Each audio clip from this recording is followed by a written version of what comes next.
Hello semuanya, kembali lagi di channel Tanya Misteri bareng gua Yami. Seperti biasanya, sebelum menonton cerita horor kali ini, pastikan kalian mendengar cerita ini pada malam hari, sendirian di kamar, dan juga dengan keadaan lampu yang dimatikan, supaya lebih seram. Baiklah, kalau kalian sudah siap, tanpa berlama-lama, marilah kita simak cerita part terakhir kali ini.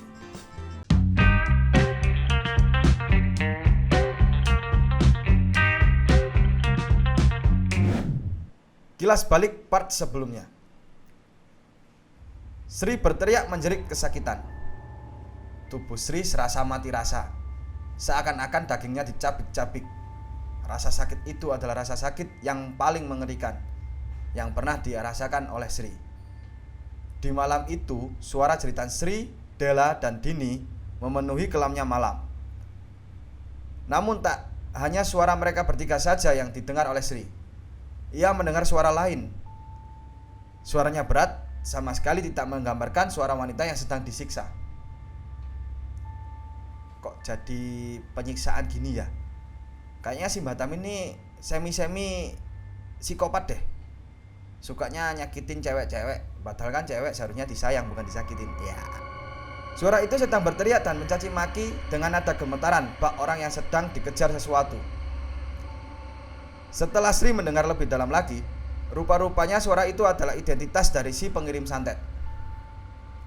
Di saat inilah Sri melihat sosok Della yang sedang menggendong seorang wanita.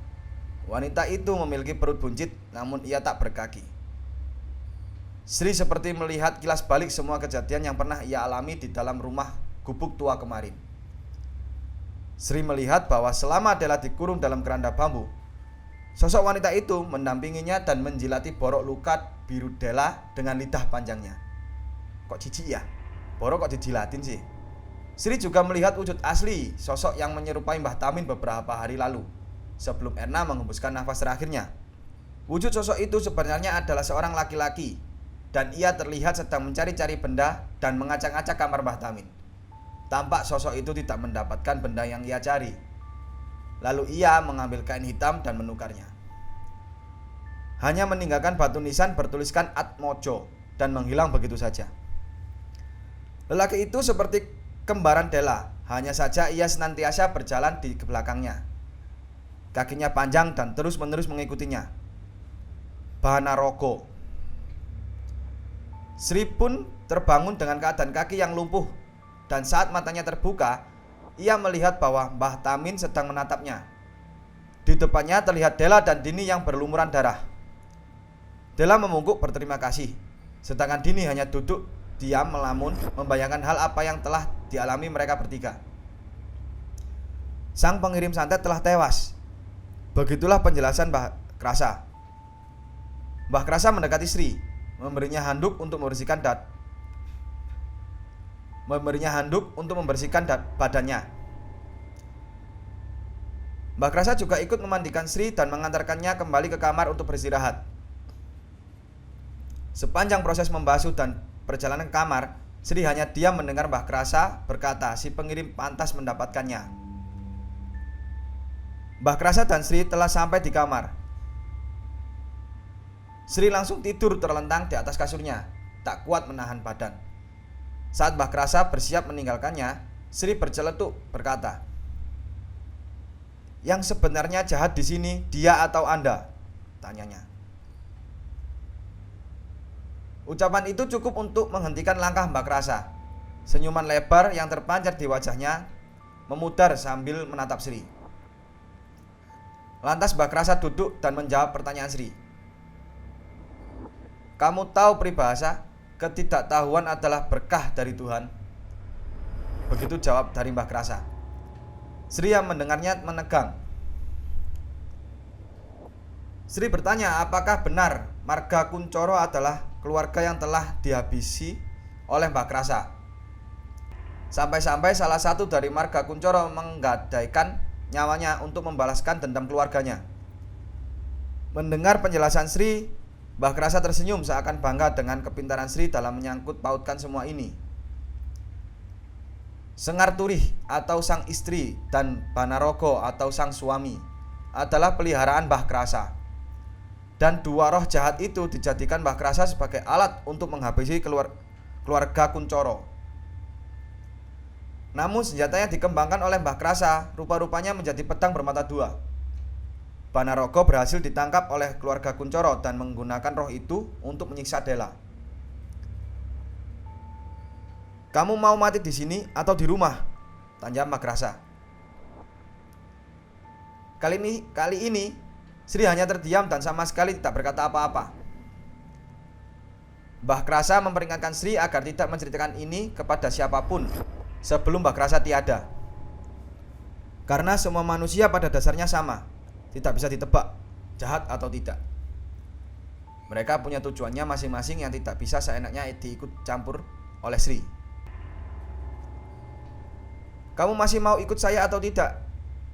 tanya Mbah Krasa.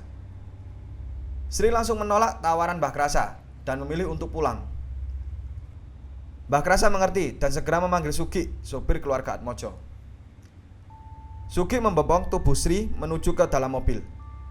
Namun sebelum mobil bergerak pergi, Dela menghentikannya, meminta agar Sri tetap bertahan di sini. Namun Sri menolak dan berkata, "Kalian cari saja orang yang lebih pintar," kata Sri. Sri hanya melihat Dini duduk memandangnya seakan memberi tanda bahwa ia akan tetap bertahan di sana. Sugi menutup pintu mobil dan segera bergerak meninggalkan rumah itu.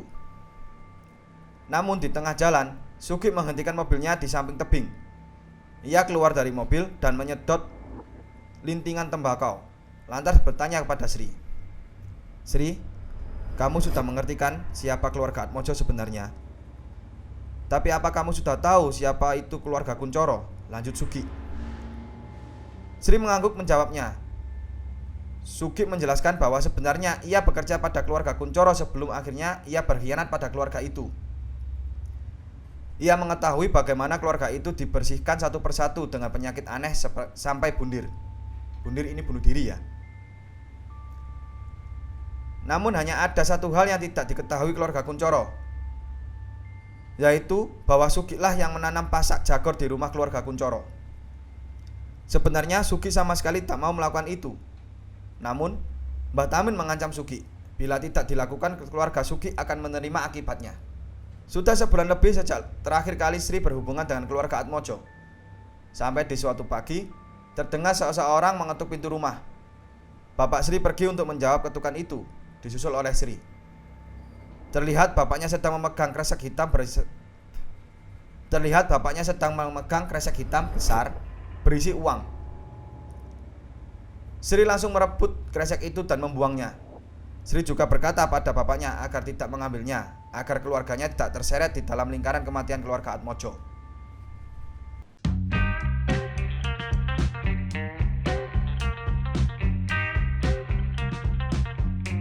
Nah, udah selesai ceritanya kali ini. Gue setuju sih apa yang bolak-balik dibilang sama Mbah Tamin dan Mbah Krasa. Ketidaktahuan adalah berkah dari Tuhan. Kata-kata ini memang relate banget sih sama kehidupan sehari-hari kita.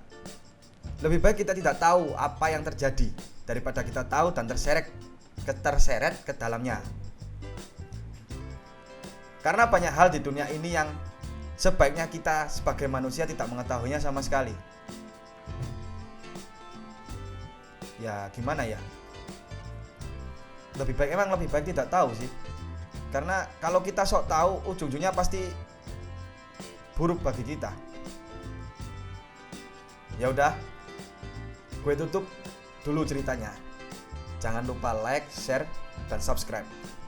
Dan jangan lupa tulis di kolom komen pendapat kalian soal keluarga Atmojo, keluarga Kuncoro, dan nasib dari 3 orang, yaitu Sri, Erna, dan Dini.